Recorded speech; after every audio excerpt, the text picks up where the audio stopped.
Menko Polhukam Mahfud MD siap hadir memenuhi undangan Komisi 3 DPR buntut pernyataannya soal dugaan transaksi mencurigakan 349 triliun rupiah yang menyeret Kementerian Keuangan. Pernyataan Menko Polhukam pada awal Maret lalu menyatakan pergerakan uang ratusan triliun rupiah itu sebagian besar ada di Ditjen Pajak dan Ditjen Bea Cukai. Terkait dengan kebocoran informasi yang nanti Prof datang berarti ke DPR, Prof? Oh pasti. Besok ya Pak? Wajib diundang DPR itu wajib. Prof.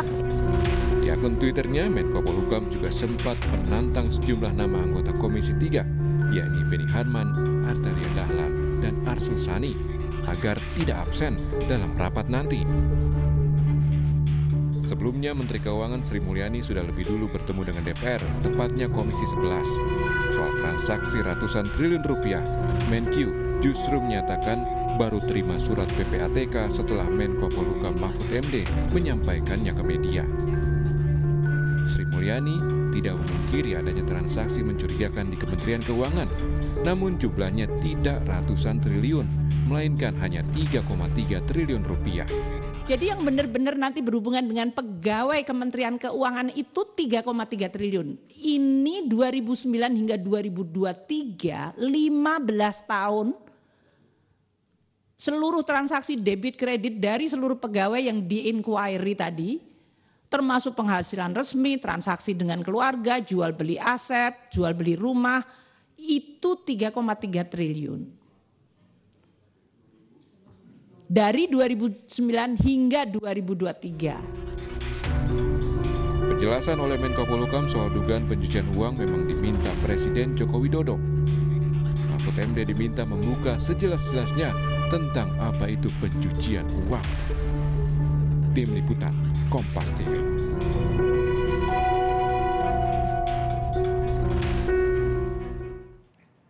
Saudara, buka-bukaan dinyatakan siap dilakukan Menko Polhukam Mahfud MD di depan Komisi 3 DPR hari ini atau siang nanti.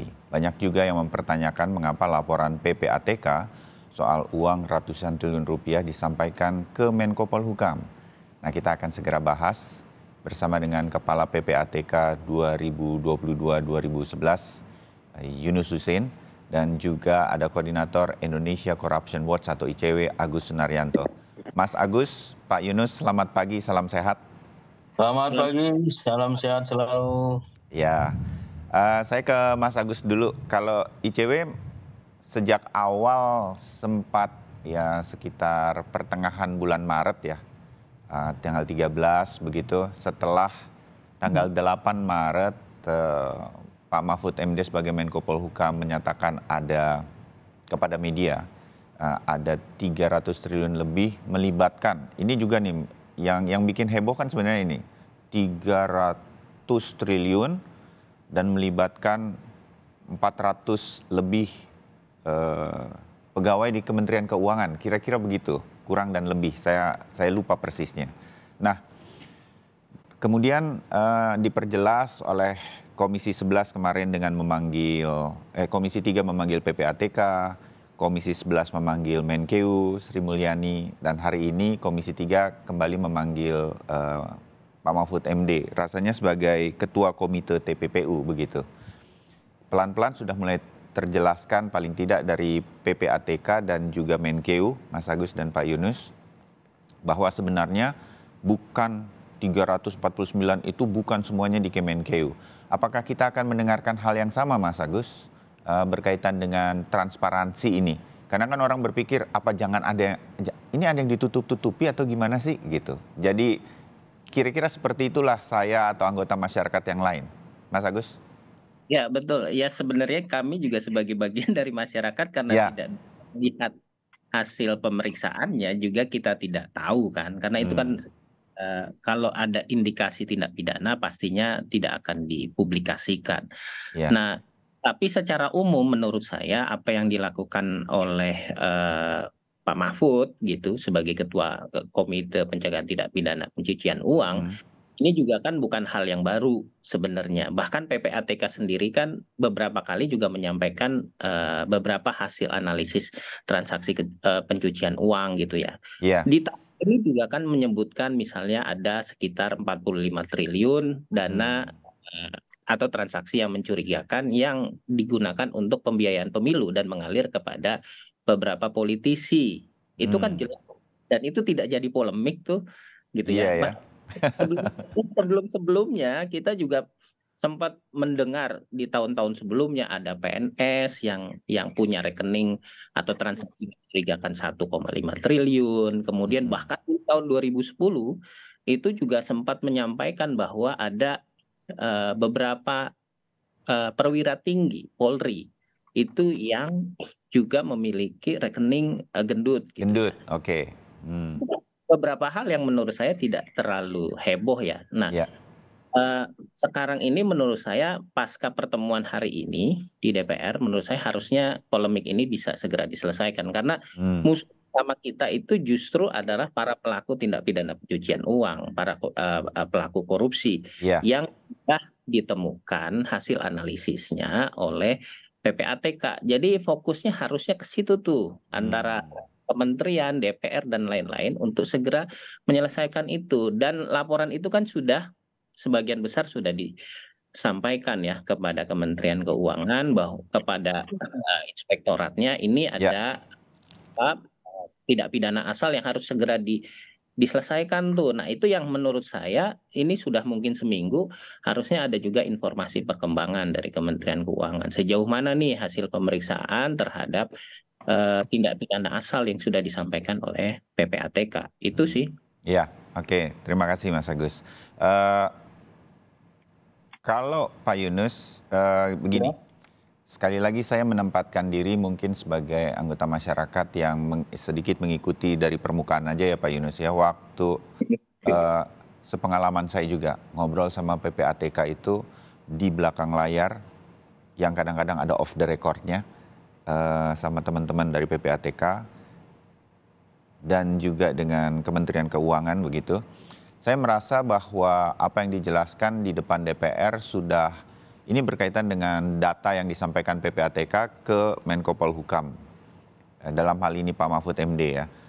Rasanya ini nggak akan jauh berbeda keterangan dari PPATK, Ibu Sri Mulyani, bahwa secara umum itu bukan semuanya terjadi di Kementerian Keuangan, kira-kira begitu. Dan ada yang di Kementerian Keuangannya itu bahkan kemarin lebih jelas Kemenkeu mengatakan hanya sekian triliun dan itu dari tahun 2009 sampai 2023. Walaupun ini nanti seperti Mas Agus katakan ya ini juga harus ditindaklanjuti sedemikian rupa.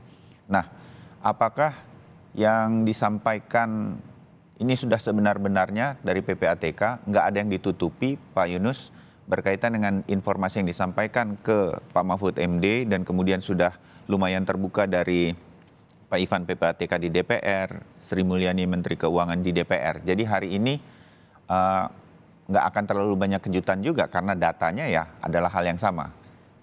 Pak Yunus pasti tahu ini di PPATK, boleh tahu Pak Yunus? Data sih akan sama. Makasih.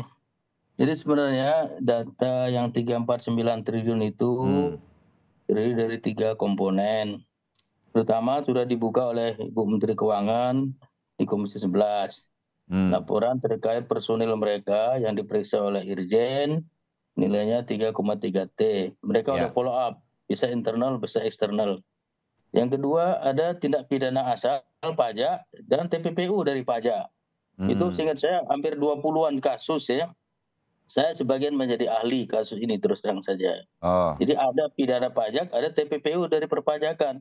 Ini harus di-follow up oleh Direktorat Jenderal Pajak sebagai penyidik satu-satunya. Nah ini kita tanya, karena di dalam lembaran terakhir LH itu ada formulir feedback yang harus dikembalikan ke PPATK.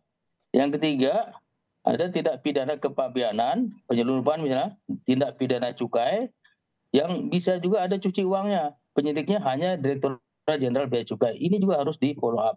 Jadi mengenai masalah angka itu, ya 349 berarti 3 komponen, apa yang harus dilakukan ya harus ditindaklanjuti dengan melakukan penyelidikan pada penyidik-penyidik Bea Cukai dan Pajak. Carilah bukti permulaan yang cukup, minimal 2 alat bukti dari pasal yang didakwakan. Kalau sudah 2 alat bukti sesuai dengan KUHP dan putusan MK, sudah bisa naik menjadi penyidikan karena sudah ada tindak pidana dan sudah ada calon pelakunya. Nah sekarang saya lihat fokusnya bergeser. Kenapa kok dikasih ke Pak Mahfud misalnya? Jadi ini berkaitan dengan pasal 11 Undang-Undang 8 2010 ada mengenai rahasia jabatan ya. Oke. Itu boleh diberikan oleh PPATK, polisi, pajak dan lain kalau dalam rangka pelaksanaan tugas. Kalau enggak dalam rangka tugas tidak boleh ya ke pribadi. Jadi kalau PPATK menyampaikan itu ke Pak Mahfud dianggap dalam rangka pelaksanaan tugas ya silakan. Ya. Nah, Pak Mahfud itu sebagai ketua komite TPPU harusnya dia bisa mengundang semuanya membahas masalah itu. Masalah dia lempar ke publik juga kalau dia anggap sebagai tugas edukasi atau sosialisasi ataupun apa lainnya silakan saja. Tapi dia sebenarnya lebih banyak komite itu bekerja secara kolegial. Dia ketua, wakilnya Menko Polhukam, Menteri Keuangan, Jaksa Agung, Kapolri, Kepala BIN, Kepala PPATK. Di sana dibahas, dicek dulu gimana. Kalau setelah dibahas mau disampaikan ke publik boleh. Boleh nggak ke publik? Ke publik itu boleh kalau dalam tugas dan sifatnya agregat. Statistik, bukan menyebut individual orang, individual bank pelapor misalnya itu nggak bisa. Menyebut nama bahkan inisial sedemikian rupa itu Pak Yunus pernah mengingatkan itu harus dihindari karena masih agregat dugaan. saja yang Terus kalau misalnya udah sampai ke pengadilan terbuka untuk umum ya semuanya udah bisa dibuka karena pengadilan itu terbuka untuk umum ya. Di situ boleh dibuka ya. Nah, itu situasi boleh dibuka dalam rangka tugas, agregat atau statistik ya, tidak menyebut nama individu ataupun di voting parties. Dan kalau sudah proses penegakan hukum sudah terbuka ya juga harus dibuka karena masyarakat berhak untuk informasi mengenai follow up ini. Itu saya Mas. Ya, ya. Pak Yunus, mumpung ketemu sama Pak Yunus, apa yang disampaikan Pak Mahfud MD, saya menyebutnya sebagai ketua komite TPPU, tampaknya diberikan data tersebut oleh PPATK, masih dalam batas-batas yang boleh atau tidak? 300 triliun lebih dan melibatkan 300 pegawai di Kementerian Keuangan lah, kalau tidak menyebut angka pada waktu itu, saya lupa persisnya di awal itu. Itu masih oke atau tidak? Pendapat Pak Yunus saja secara pribadi. Ada dua hal yang tidak pas dalam hal ini. Pertama, menurut Pak Yunus, ya apa Pak? Laporan itu terlalu lama dari 2009 sampai 2023 ya, 14 tahun. Akumulasi pasti banyak. Yang kedua, itu disebutkan dari pejabat pajak dan bea cukai. Nah, ketiga, melibatkan banyak orang dengan menyebutkan jumlah yang besar. Jumlah itu suatu masalah yang sensitif. Ya. Apalagi dikaitkan dengan pejabat pajak dan pejabat keuangan. Nah, jadi dua hal ini yang membuat itu sensitif. Seharusnya Pak Mahfud terima, ya silakan dia terima dari PPATK, PPATK lapor, kemudian dia bahas di komite. Kalau komite memutuskan untuk mendisclose dalam rangka edukasi publik silakan. Cuman sayangnya komite TPP itu sidangnya sekali setahun. Boleh lebih dari itu, tapi umumnya sekali setahun. Eselon 1 6 bulan sekali. Eselon 2 boleh lebih sering dari itu. Jadi kalau ditanya salah apa enggak ya saya lihat ada dasarnya. Cuman jangan menyebut angka yang fantastis yang diakumulatifkan selama 14 tahun. Jangan menyebut orang bea cukai sama pajak. Apalagi dugaan saya kalau Menteri Keuangan bilang ada debit kredit juga dihitung, kemungkinan terjadinya double counting yang menimbulkan angka yang besar tuh ada sekali kemungkinan double counting. Itu yang menimbulkan bisa jadi besar dan meledak. Ya, baik. Pak Yunus, saya rasa ini akan menjadi masukan bagi jajaran Pak Mahfud MD. Saya kemudian mengundang juga Taufik Basari dari Komisi 3 DPR RI yang bisa hadir melalui sambungan telepon. Saya memanggilnya dengan Bung Tobas, akrabnya. Bung Tobas, selamat pagi. Selamat pagi, Mas Bayu. Ya, dengan Bayu di sini Kompas TV. Terima kasih. Ada Pak Yunus Hussein dan ada Agus Sunaryanto dari ICW, Bang Tobas. Oke, Bung Tobas. Kita tuh pengen tahu, tadi Pak Yunus sebelum mulai ngobrol juga ada mengatakan, aduh pengen tahu nih apa agenda Komisi 3 hari ini dengan Pak Mahfud MD. Bung Tobas, apa yang akan persisnya ditanyakan nanti sebagai sebuah agenda? Kalau nggak bisa banyak agenda, 1-2-nya deh. Silakan Bung Tobas. Ya. Jadi begini, kita kan kemarin memanggil dan meminta keterangan dari PPATK. Ya. Dan awalnya kita kan menyangka bahwa isu 349 triliun ini seluruhnya itu terkait dengan Kementerian Keuangan. Karena kan di awal Pak Mahfud mengatakan seperti itu. Namun setelah kita dengarkan keterangan dari PPATK ternyata tidak demikian adanya. Ya, PPATK kemudian menjelaskan bahwa data tersebut adalah data gelondongan dari 2009 sampai 2023, itu 14-15 tahun ya. Kemudian ternyata tidak seluruhnya terkait dengan oknum-oknum di Kementerian Keuangan, tapi melainkan hal-hal yang terkait dengan tugas dan fungsi dari Kementerian Keuangan. Di situ ada persoalan pajaknya juga, bea cukainya juga dan sebagainya, yang bukan berarti langsung melibatkan oknum-oknum, tapi terkait dengan transaksi yang sehubungan dengan fungsi dan kerja dari Kementerian Keuangan. Nah, artinya kan antara yang disampaikan kemudian apa yang ditangkap oleh masyarakat ternyata berbeda dengan apa yang kemudian setelah dijelaskan kembali tidak seperti itu. Nah, kita kan mencoba mewakili pertanyaan masyarakat untuk menggali itu dan untuk meluruskan kembali apa yang kemudian sudah terlanjur dipahami masyarakat secara keliru. Itu yang pertama. Nah, yang kedua, kita juga ingin mempertanyakan pola komunikasi kerja dari PPATK dengan lembaga-lembaga terkait ini seperti apa. Tadi sudah disampaikan oleh Pak Yunus Hussein. Ya, sebenarnya kan gini, PPATK itu kan dia intelijen keuangan, ya, yang dia tidak bekerja di atas permukaan, dia bukan bekerja dalam polemik publik, dalam dialog publik, tapi bekerja dengan pihak-pihak terkait untuk menyampaikan hasil dari kajiannya, hasil dari analisisnya, untuk kemudian ditindaklanjuti oleh lembaga terkait, ya, entah itu secara internal ataupun ke aparat penegak hukum ketika dia berujung pada penegakan hukum, ya, karena sudah ditemukan bukti-bukti yang cukup. Nah, ketika kemudian ini disampaikan ke publik, ya tentu kerja intelijen keuangannya ini kan menjadi terganggu, yang harusnya bekerja dengan silent gitu ya, tapi malah menjadi polemik di publik. Nah, polemik di publik ini kan bisa berujung macam-macam. Ada yang misalnya ternyata ada orang yang sudah menduga bahwa termasuk bagian dari itu kemudian melakukan upaya untuk menutup bukti-bukti, ya, atau ada pihak yang tidak bertanggung jawab mempergunakan data itu untuk menjatuhkan seseorang, untuk memfitnah seseorang, untuk memeras seseorang. Nah, itu kan yang kita khawatirkan terjadi. Nah, ini coba kita cek lagi apabila ternyata kemudian ada hal-hal yang perlu kita perbaiki dalam hal pola kerja PPATK bersama juga Komite Koordinasi Nasional untuk Pencegahan dan Pemberantasan TPPU ini, misalnya ada kekurangan. Nah, inilah yang kita nanti akan coba temukan, ya, dan rekomendasikan jika ada perbaikan-perbaikan yang diperlukan.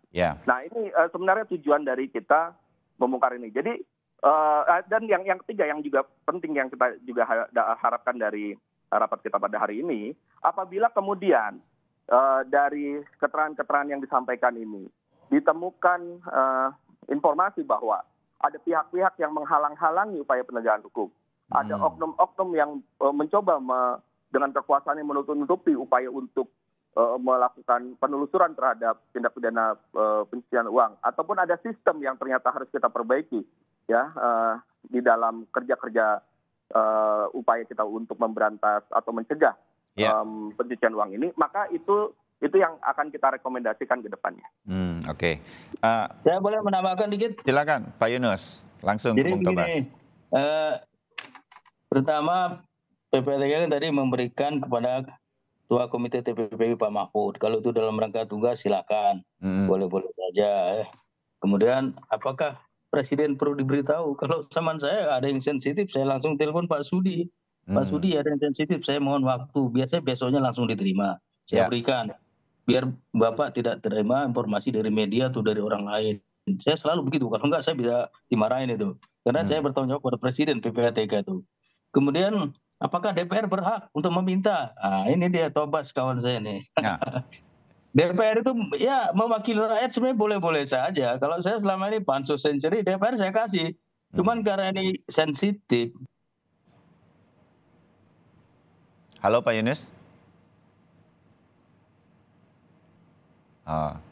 Pak Yunus, suaranya hilang. Saya juga harus jeda sebentar, tapi kita akan segera kembali sambil memperbaiki suara dari Pak Yunus tadi untuk dilanjutkan. Tetap bersama Sapa Indonesia Pagi.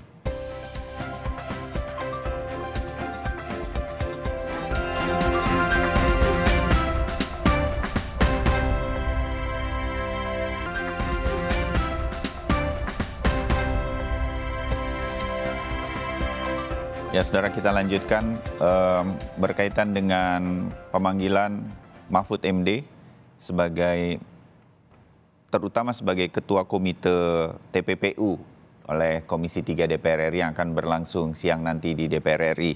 Masih ada Pak Yunus Husin, mantan Kepala PPATK, Agus Naryanto, Koordinator ICW, Indonesian Corruption Watch, dan juga Taufik Basari, anggota Komisi 3 bergabung melalui sambungan telepon.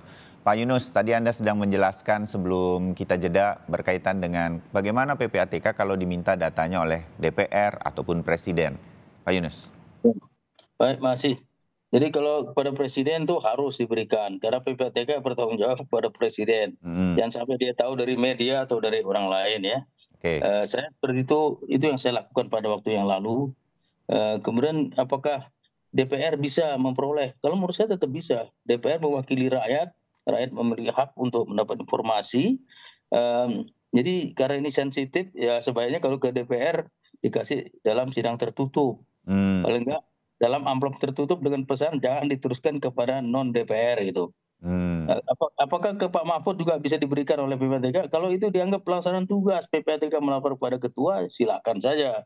Ketua kita membahasnya di dalam sidang komite yang anggotanya banyak sekali kepala instansi seperti Menko Perekonomian, Menteri Keuangan, Jaksa Agung, Kapolri, Kepala BIN, Kepala PPATK, Mendagri, Ketua OJK, Gubernur BI, semuanya anggota Komite TPPU, dibahaslah di sana. Mau diapain ini yang besar ini, apakah akan dilempar ke publik ataukah untuk follow up? Nah yang terpenting justru follow up ini. Karena itu kerjaan PPATK itu laporan analisis itu sudah setengah matang.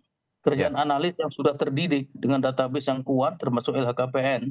Jadi dia seperti pemain bola memberikan umpan kepada striker, pada penyidik. Penyidik carilah bukti permulaan yang cukup sesuai dengan KUHP, sesuai dengan undang-undang putusan MK. 2 alat bukti untuk menunjukkan bahwa ada tindak pidana dan ada pelakunya. Setelah itu naikkan menjadi penyidikan. Inilah yang diharapkan follow up ini. Dan akhirnya ada kewajiban menyampaikan feedback oleh para penyidik tadi kepada PPATK. Karena setiap LHA itu ada lembar feedbacknya terakhir yang harus dikembalikan. LHA itu sudah setengah matang, di dalamnya isi mengenai kasus posisi, profil pejabat yang terkait, kemudian hasil analisis dan kesimpulan, indikasi-indikasi ke arah pidana asal ataupun TPPU. Jadi jangan terlalu banyak ditunggu, jangan terlalu banyak digoreng ya. Lebih baik cepat jadiin goal dengan mencari bukti permulaan yang cukup, yang 2 itu tadi alat bukti. Itu saja, Kamal. Terima kasih. Ya.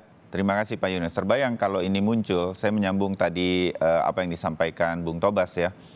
Ini kan intelijen gitu, bawah tanah, segera di action begitu. Kalau udah muncul ke publik seperti saat ini, ya orang-orang yang mungkin terlibat dalam kasus ini sudah bersih-bersih dia. Sementara kita masih ribut sendiri, kira-kira kan begitu.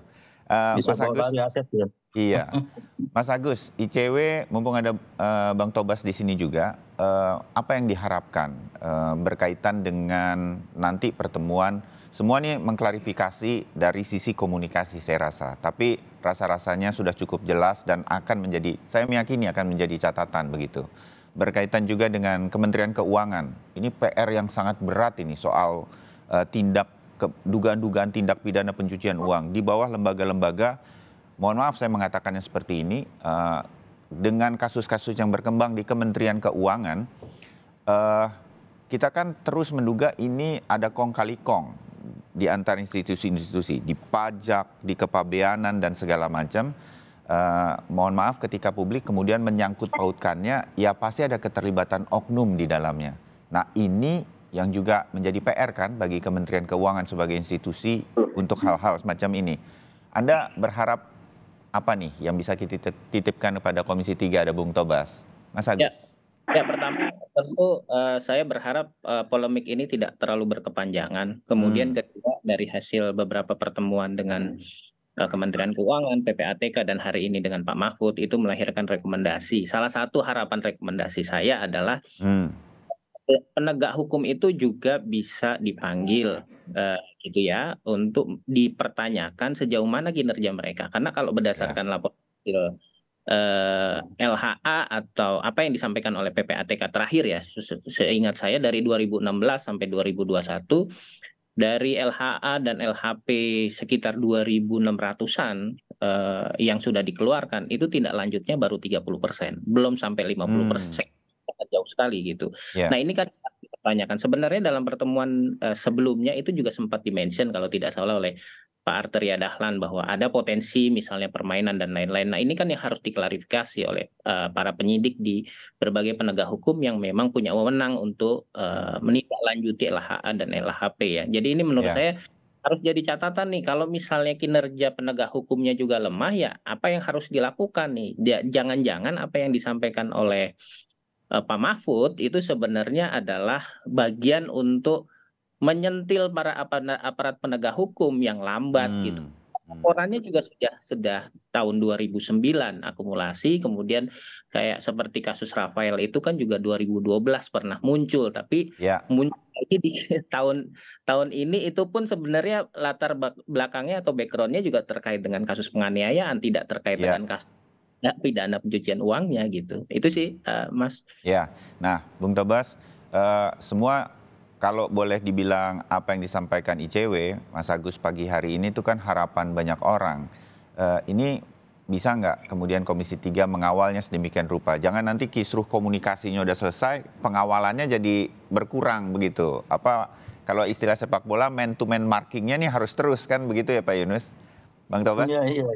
Ya, jadi memang alasan kita melakukan rapat-rapat ini itu justru untuk arahnya mengawal ya bagaimana tindak pidana pencucian uang ini dapat dibongkar. Ya, namun kemarin karena ternyata kemudian ada informasi bahwa terdapat semacam miskomunikasi data, jumlah dan sebagainya. Kemarin kita masih fokus pada di situ. Tapi saya melihat bahwa tujuan kita tetap kita ingin mengawal proses tindak pidana pencucian uang ini agar mengarah pada proses penegakan hukum, termasuk juga mengarah pada perbaikan sistem, ya, reformasi sistem, perbaikan cara kerja dan sebagainya. Itu yang kita harapkan dari pertemuan-pertemuan kita ini. Oke. Pun begitu ini salah satunya juga akan diperjelas berkaitan dengan keterangan-keterangan yang disampaikan nanti untuk kemudian ini terbuka kan?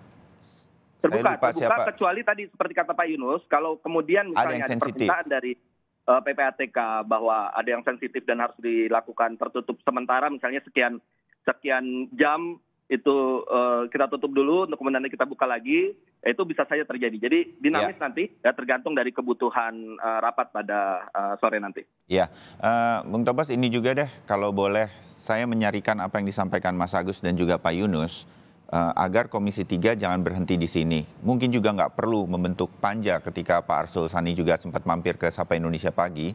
Tapi ini terbuka juga untuk dipanggil semua nih anggota komite. Kira-kira begitu ya Pak Yunus? Apa kendalanya untuk kemudian mereka bekerja lebih intens lagi?